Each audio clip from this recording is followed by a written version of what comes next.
Imagine standing in your kitchen cooking, and the next thing you know, there's a gun to your head. Well, that was me 9 years ago when I attended family with my child's father. At the time, we were very popular, and we had a lot of friends. So I'm going to tell you a short story about how that can get you in a lot of trouble and hopefully help prevent you and your kids from this happening to you or your kids. At the time, also, we had kids together, so the story involves me and my family, and I'm just going to tell you how my child's father chose not to listen to me. Stop! And it ended up putting us in a very sticky and dangerous situation where the guy that he chose to rank around ended up setting us up, basically. He ended up setting us up. So, at the time, we were very popular, so we threw a lot of parties and everyone knew us. One day, he met this guy named Nephew. Nephew and him started to hang out and gamble and do things together. He was teaching Nephew how to gamble because Nephew said he didn't know how to play tongue. So my child's father, his name is Money, taught him how to play tongue.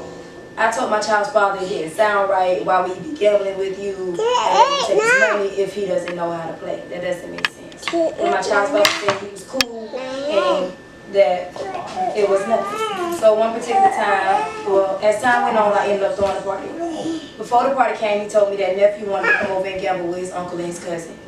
I said, I don't think it's a good idea. And we argued about it back and forth for a while.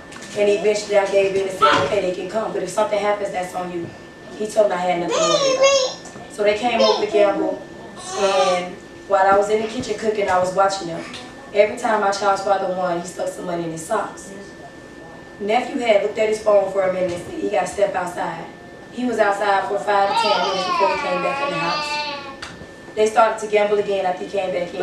2 minutes later, someone walked in my house with a gun. They just opened the door and they just walked in as if they lived there. He told everybody to get on the floor. Nephew, his cousin, and my child's father laid down. I continued to cook because I thought it was a joke. I thought it was one of my college buddies playing a joke on me because they lost me to a party. Until the guy was standing in my kitchen and he drugged me by the back of my head and threw me on the floor. He took the gun to the back of my head and told me to shut up. He then looked at my child's father and told everybody to give him money. So my child's father gave his money and everybody else gave their money in their phones. He then looked at him again as he took his gun off safety. And he put it a little closer to the back of my head and he said, give me the money out your socks. In my head, I'm thinking this must be a setup because how do you know that my child's father got money in his socks when he got on pants? You can't even see his socks. So I got mad, but I didn't really say much. My child's father took the money out of his socks, he gave it to him. Then he told him to strip down to his boxes to make sure he had nothing else. So my child's father stripped down to his boxes. My 1-year-old walked up front. When he walked up front, he pointed the gun at my 1-year-old. I got mad.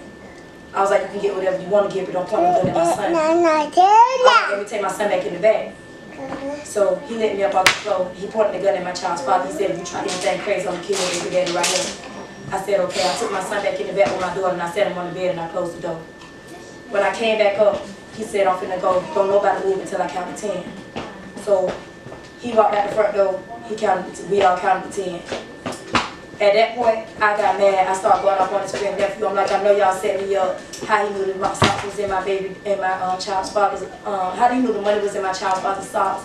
How he knew my door was unlocked. And the guy said, oh no, y'all set me up. Y'all set me up. And we just basically going back and forth. The argument went nowhere. They ended up leaving. I told my child's father this is why I didn't want him bringing nobody new into my house. At that point, I just want to tell y'all that if your child's mother tell you don't bring somebody in, maybe you should listen. And even though college is supposed to be a safe place where you're supposed to be, then you should still be mindful of who you bring around because it can help prevent you from being in a dangerous situation.